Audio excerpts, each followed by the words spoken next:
સૌથી પહેલા આપણે કોસ વિધેયનો પ્રદેશ અને સહપ્રદેશ લખીએ. તો કોસની અંદર તમે ઇનપુટ શું આપી શકો? ઇનપુટ શું છે, ત્યાંથી આઉટપુટ શું છે, અને એની condition fx is equal to cos x, એ તો તમને ખ્યાલ જ છે. પણ આ ઇનપુટ અને આઉટપુટ આ નક્કી કરવા માટે આપણે એનો ગ્રાફ યાદ કરીએ. ચાલો, આમે લીધો છે એક્સ અક્ષ, અહીંયા છે વાય અક્ષ, ઉગમ બિંદુ 0, ત્યાંથી આગળ છે π/2, પાઈ, 3π/2, 2π, -π/2, -π, -3π/2 અને -2π. ચાલો, હવે તમને ખ્યાલ છે કે કોસની કિંમત -1 અને +1 વચ્ચે હશે. ધારો કે હું અહીંયા ઉપર જે આ બિંદુ છે એને +1 કહું છું અને નીચેનું જે બિંદુ આવે છે એને -1 કહું છું. તો સૌથી પહેલા cos 0 ની વેલ્યુ કેટલી આવશે? જ્યારે હું ઇનપુટ 0 આપું છું ત્યારે આન્સર બને 1, કારણ કે cos 0 ઇઝ ઇક્વલ ટુ 1. જ્યારે ઇનપુટ 0 ત્યારે આઉટપુટ 1, એટલે કે 0 1 માંથી આલેખ પસાર થાય તો એ બિંદુ તમને મળશે અહીંયા. આ બિંદુ છે 0 1. ચાલો, એને આપણે વ્યાખ્યાયિત કરી શકીએ આ રીતે 0 1. ત્યારબાદ હવે હું ઇનપુટ આપું છું π/2.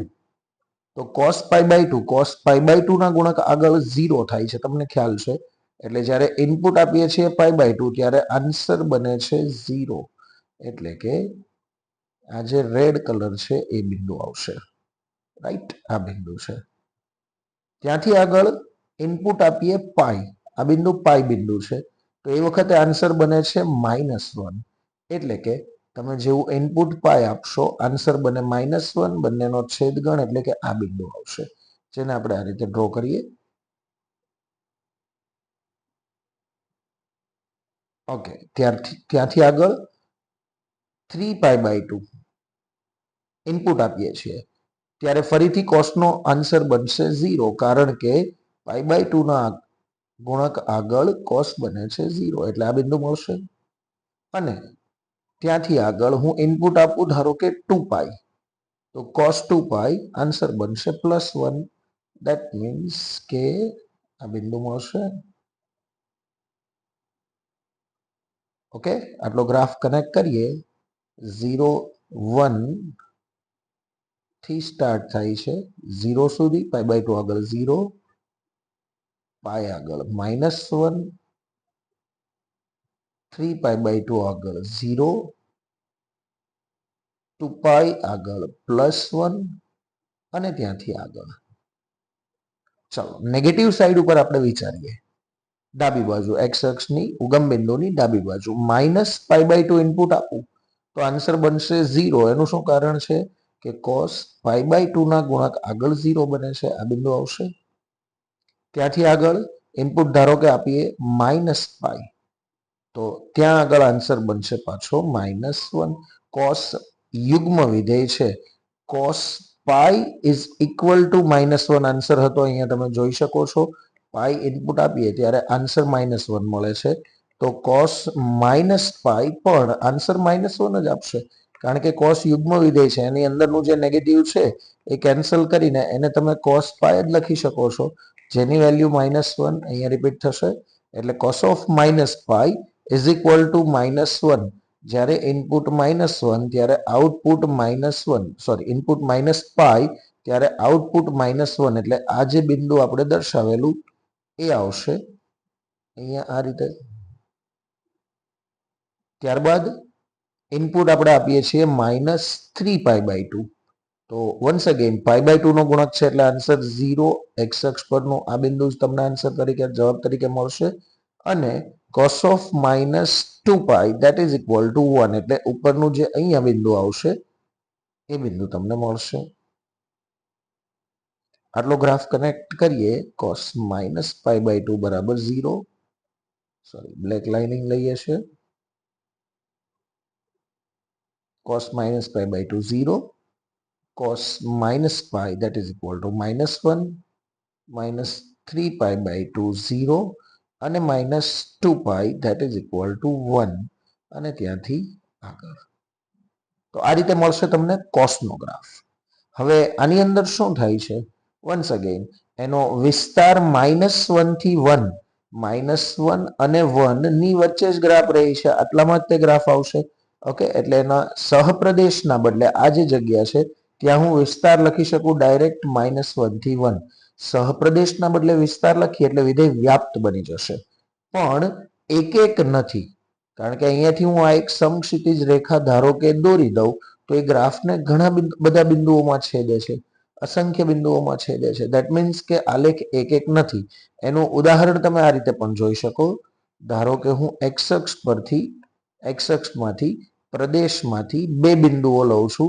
ધારો કે એક બિંદુ મેં લીધું છે π/2 અને બીજું બિંદુ હું લઉં છું -π/2. આ બંનેનો આન્સર એક સરખો મળે છે. કેટલો મળે છે? 0. બંનેનો આન્સર કેટલો થાય છે? 0. cos π/2 ઇક્વલ ટુ પણ 0 અને cos -π/2 ઇક્વલ ટુ પણ કેટલા થાય છે? 0.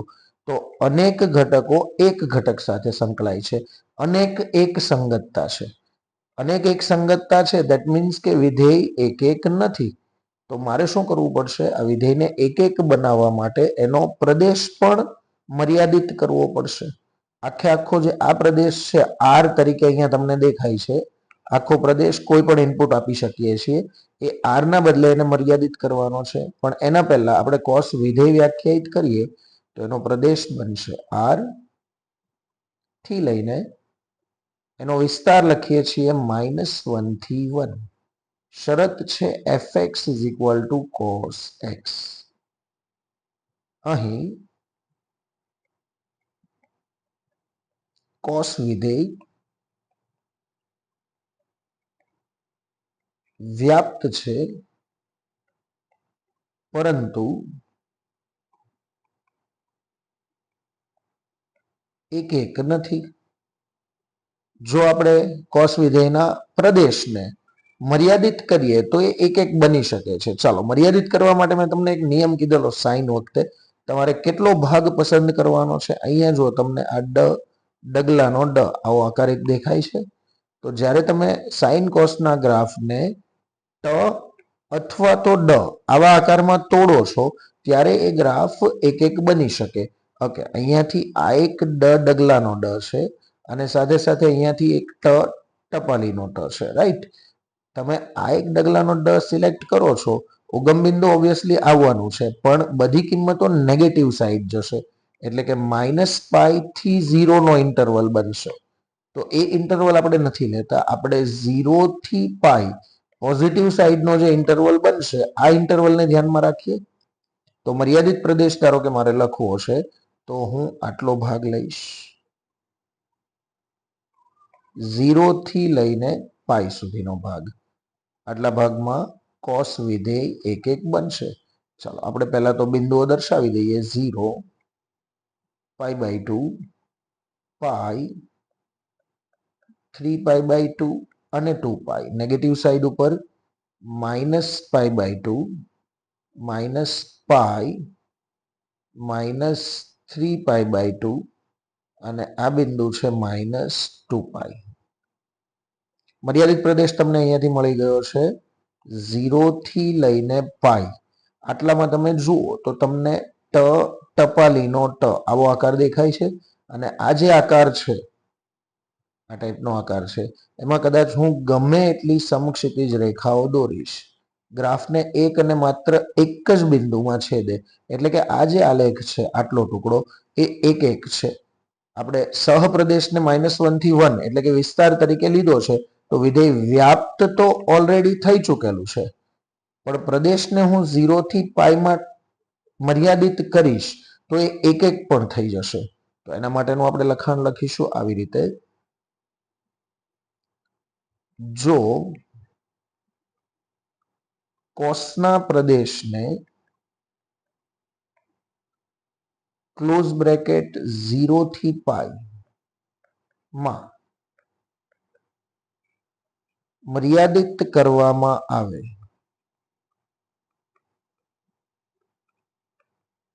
તો તે એક એક બને છે.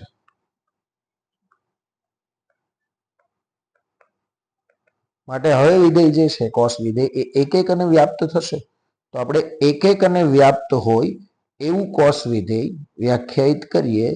એનો પ્રદેશ r ના બદલે મારે લેવાનો છે ક્લોઝ બ્રેકેટ 0 થી પાઈ થી લઈને વિસ્તાર -1 થી 1. શરત છે f of x is equal to cos x, જે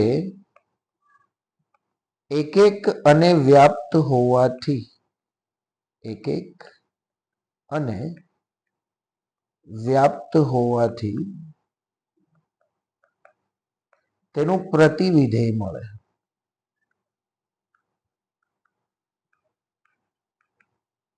ચાલો તો પ્રતિવિધેય મેળવીએ.